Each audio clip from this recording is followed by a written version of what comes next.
আসসালামু আলাইকুম। তালহা আইটির পক্ষ থেকে নতুন আরও একটা ভিডিওতে আপনাদের স্বাগতম। আজকের এপিসোডে আমরা দেখব ঢাকা অর্থাৎ বাংলাদেশ পুলিশ যে মেট্রোপলিটন পুলিশ হেডকোয়ার্টার্সে যে নিয়োগ বিজ্ঞপ্তি রয়েছে সেটা নিয়ে বিস্তারিত আলোচনা করব আজকের ভিডিওতে। আমার এখানে দেখা যাচ্ছে একটা ঢাকা মেট্রোপলিটন পুলিশ হেডকোয়ার্টার্সের নিয়োগ বিজ্ঞপ্তি। এটা হয়েছে 22 তারিখে। এটা ঢাকা মেট্রো পুলিশ নিয়োগ বিজ্ঞপ্তি। এটা অনলাইনের মাধ্যমে আবেদন করতে হবে। সেটার জন্য কী কী প্রয়োজন, কীভাবে করবেন সেগুলো নিয়ে বিস্তারিত আলোচনা করব। এখানে কর্মিক নম্বর রয়েছে 1, এখানে রয়েছে শূন্য পদের সংখ্যা কম্পিউটার অপারেটর 15টি, অর্থাৎ 15 জনকে নেওয়া হবে। আর গ্রেড থাকবে 13, 11,000 থেকে শুরু হয়ে 26,590 টাকা পর্যন্ত। আর বয়সীমা 18 থেকে 30 বছর, বীর মুক্তিযোদ্ধা শহীদ বীর মুক্তিযোদ্ধা প্রতিনিধির ক্ষেত্রে 32 বছর, অথবা বয়স নির্ধারণের ক্ষেত্রে সরকার কর্তৃক সর্বশেষ প্রজ্ঞাপন প্রযোজ্য হবে।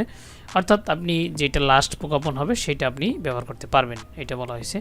আর এটার জন্য আপনার শিক্ষকতা প্রয়োজন হবে কোনো স্বীকৃত বিশ্ববিদ্যালয় হতে সায়েন্স অর্থাৎ বিজ্ঞান বিভাগে স্নাতক সমমান বা সমমানের ডিগ্রি, এবং তফসিল 2 অনুযায়ী কম্পিউটার মুদ্রাক্ষরে প্রতি মিনিটে 25 শব্দ এবং ইংরেজিতে 30 শব্দের গতি থাকতে হবে। আর এটার বিষয়ে কিন্তু স্ট্যান্ডার্ড অ্যাপ্রিচিয়েট নেওয়া হবে প্রথমেই, আর এইটা নেওয়ার পরেই তারপর আপনার রিটেন ভাইভে যেটা বলেন সেটা হবে। সকল জেলার প্রার্থীরা আবেদন করতে পারবে। তারপর 2 নম্বর রয়েছে অফিস সহকারী কাম কম্পিউটার মুদ্রাক্ষরিক, এখানে রয়েছে 19টি। এটা গ্রেড থাকবে 16, 9,300 টাকা থেকে শুরু হয়ে 22,490 টাকা। এটাও সেমি আপনার প্রজ্ঞাপন অনুযায়ী প্রযোজ্য হবে। আর এটার জন্য আপনি উচ্চ মাধ্যমিক পাস এবং কম্পিউটার ব্যবহারের ক্ষেত্রে word processing, data entry, typing মিলে 20 অর্থাৎ বাংলায় 20, ইংরেজিতে 20 হইতে হবে আপনার, তাহলে আপনি এটা আবেদন করতে পারবেন। এটাও সকল জেলার জন্য প্রযোজ্য। তারপর হচ্ছে হিসাব সহকারী 1 জন, এটার গ্রেড থাকবে 16, এটা 9,300 টাকা থেকে শুরু হয়ে 22,490 টাকা, এটাও সেম। আর এইটার জন্য আপনাকে উচ্চ মাধ্যমিক পাস হতে হবে এবং সংশ্লিষ্ট কাজে অভিজ্ঞতার অগ্রাধিকার দেওয়া, অর্থাৎ আপনার অভিজ্ঞ থাকলে অগ্রাধিকার দেওয়া হবে। আর বয়সটা নির্ধারণ করা হবে যেই সময়, অর্থাৎ 1/11/2024 তারিখে 18 থেকে 30 বছর। আর যেটা লাস্ট আর কি নির্ধারণ করা হয় সর্বশেষ সরকার প্রজ্ঞাপন অনুযায়ী, ওইটাই কি এই তারিখ অনুযায়ী আপনাদের বয়সটা হিসাব করে নিতে হবে। আর এটা আবেদন করার জন্য আপনি dmp.teletalk.com.bd ওয়েবসাইটে আপনার আবেদন ফর্ম পূরণ করে নিতে হবে। আর আপনি এইটা আবেদনটা পূরণ করা অনলাইনে আপনারা করে নিতে হবে। আবেদনটা কীভাবে করবেন সেটা আমি টাইম শুরু হলে অবশ্যই দেখানোর চেষ্টা করব। তারপরে আবেদনটা হয়ে গেলে আপনি কীভাবে পেমেন্ট করবেন সেটা বিস্তারিত এখানে রয়েছে।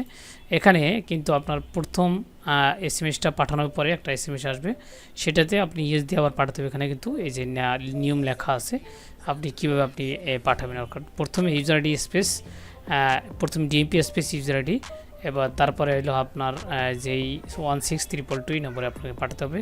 পরবর্তীতে আবার কিন্তু যে মেসেজটা আসবে ওইটা আবার ইয়েস দিয়ে পিন নাম্বার দিয়ে আপনাকে পাঠাতে হবে। এইভাবে আপনি এই আবেদনগুলো করতে পারবেন। তাছাড়া বিস্তারিত আমি পরবর্তী ভিডিওতে দেখানোর চেষ্টা করব।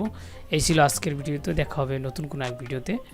আর হ্যাঁ, এটার সর্বশেষ তারিখটা বলে দিই, আবেদনের শুরু এবং সর্বশেষ তারিখ এইটা, অর্থাৎ আবেদনটা শুরু হবে আপনার 3/11 অর্থাৎ 3রা নভেম্বর 2024 সকাল 10টায়, আর শেষ হয়ে যাবে আপনার 24/11/2024, অর্থাৎ আপনার 3 তারিখ শুরু হয়ে 24 দিন থাকবে। আপনি এটা 24 দিন না তো প্রায় 21 দিনের মতো থাকবে, আপনার 5টা পর্যন্ত আবেদনটা করতে পারবেন।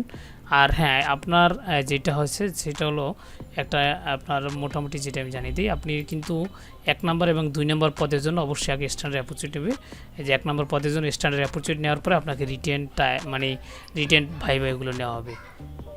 এই ছিল মোটামুটি আজকের ভিডিওতে, দেখা হবে নতুন কোনো আর একটা ভিডিওতে। আল্লাহ হাফেজ।